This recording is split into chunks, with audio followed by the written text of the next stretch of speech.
नमस्कार। नवदिशा हिंदी अकादमी में आपका हार्दिक स्वागत है। नवदिशा हिंदी अकादमी सफलता की नई दिशा यूजीसी नेट, जेके सेट आदि अन्य सेट परीक्षाओं के लिए उपयोगी सामग्री आपको यहाँ पर हिंदी कहानी इकाई की प्रस्तुत की जा रही है।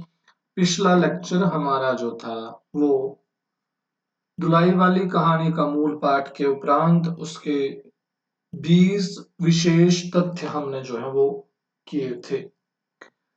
अब हम इस कहानी के कुछ महत्वपूर्ण एमसीक्यूज करने जा रहे हैं, जो आज हम 20 बहुविकल्पी प्रश्न एमसीक्यूज जो हैं वो संपूर्ण या पूर्ण करेंगे धुलाई वाली कहानी से जुड़े हुए।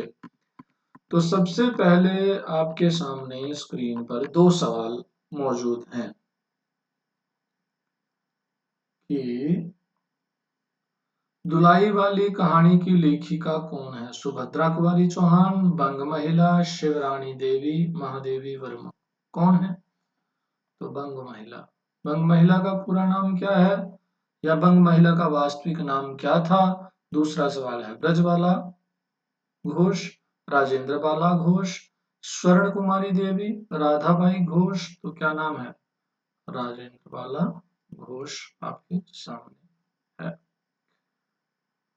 उसके बाद आपके यहाँ अगला सवाल है, धुलाई वाली कहानी का प्रकाशन किस वर्ष हुआ था? धुलाई वाली कहानी का प्रकाशन किस वर्ष हुआ?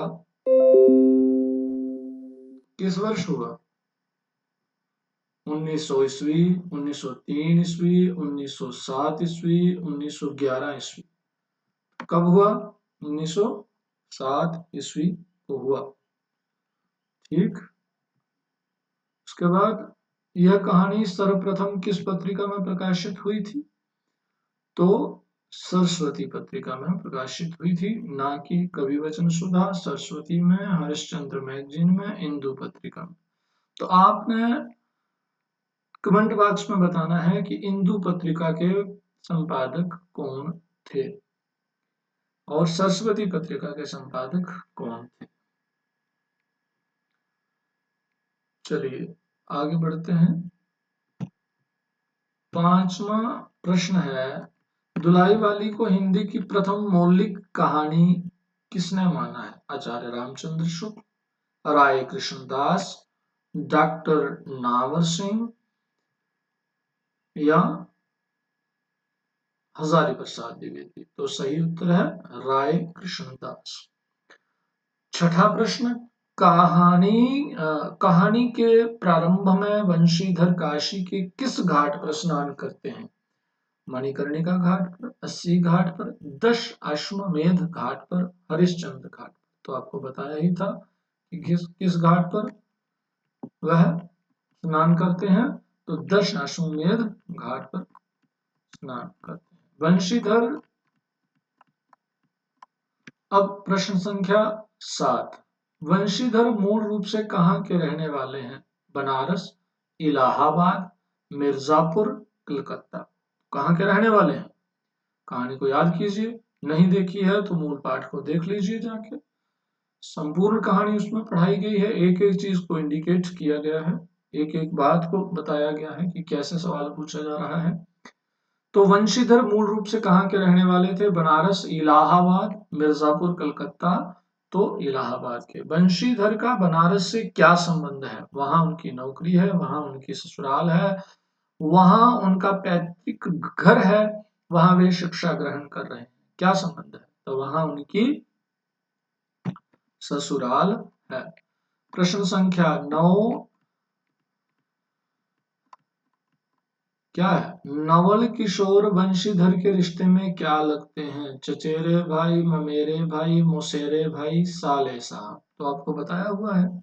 कहानी का पाठ, मूल पाठ अगर आपने पढ़ा होगा, देखा होगा, तो आप जानते होंगे नवल किशोर उसके ममेरे भाई हैं, जो बाद में एक मित्र के तौर पर उनका संबंध जो है वो बढ़ चुका है। प्रश्न संख्या 10, नवल किशोर मुख्य रूप से कहाँ रहते कार्य करते हैं? कहाँ रहते हैं मुख्य रूप से और क्या कहाँ कार्य करते हैं? तो ना वो आरे में रहते हैं, ना मुगल सराय में रहते हैं, ना दिल्ली रहते हैं, कहाँ रहते हैं? कलकत्ता रहते हैं। कौन? नवल किशोर। अगला सवाल है प्रश्न संख्या 11, वंशीधर की पत्नी का नाम क्या है? वंशीधर की पत्नी का नाम क्या है? सीता, जानकी देई, राम देई, राधा। तो वंशीधर की पत्नी का नाम क्या है? जानकी देई है। प्रश्न संख्या 12, जानकी देई की छोटी बहन का नाम क्या है जो साथ जाने के लिए रोती है? गीता है, राधिका है, उमा है, सीता है। क्या नाम है? मूल पाठ पढ़ा हो तो पता होगा। उत्तर सीता है। जानकी देवी की छोटी बहन का नाम सीता है, जिसकी उम्र कितनी है? 10 वर्ष बताई गई है। अब सवाल प्रश्न संख्या 13, वंशीधर को नवल किशोर का तार कहाँ मिला था?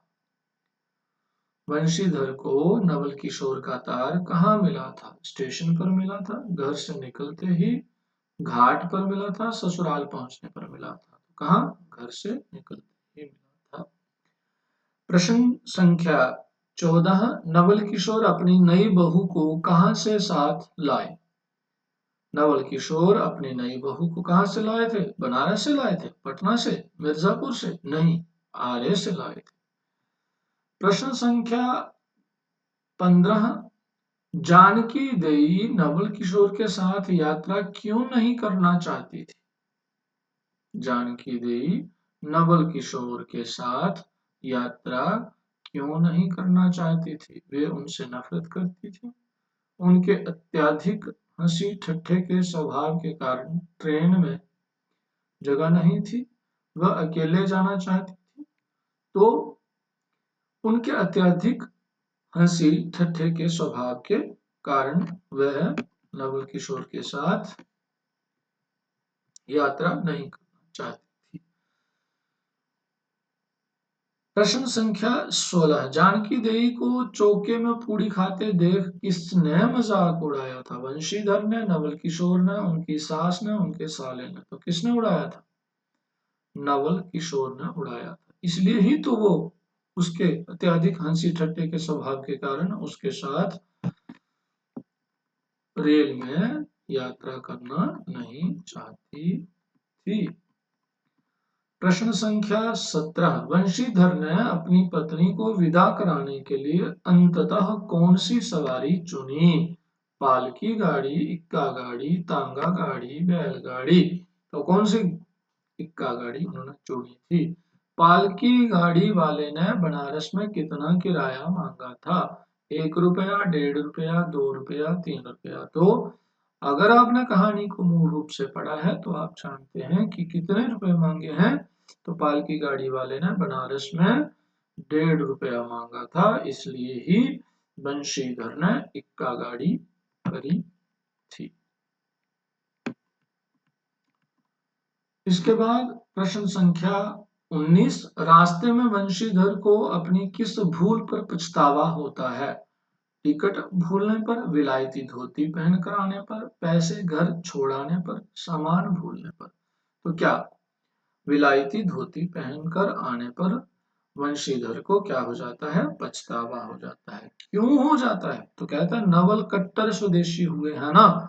ये कथन किसका है? जानकी देवी का, वंशीधर का, इक्के वाले का, ग्रामीण स्त्री का? किसका है? तो ये कथन वंशीधर का है। तो इसी के साथ हमारे 20 MCQs दुलाई वाली कहानी के साथ जो है वो हमने कहानी पढ़ी थी, उसके 20 MCQs कर दिए, 20 अभी बाकी हैं।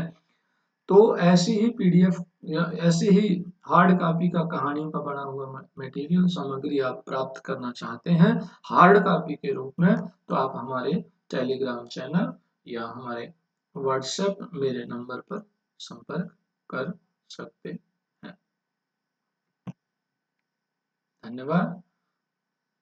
नवदिशा हिंदी आपके साथ बनी रहेगी, आप भी बने रहिएगा। चैनल को सब्सक्राइब कर लें। धन्यवाद।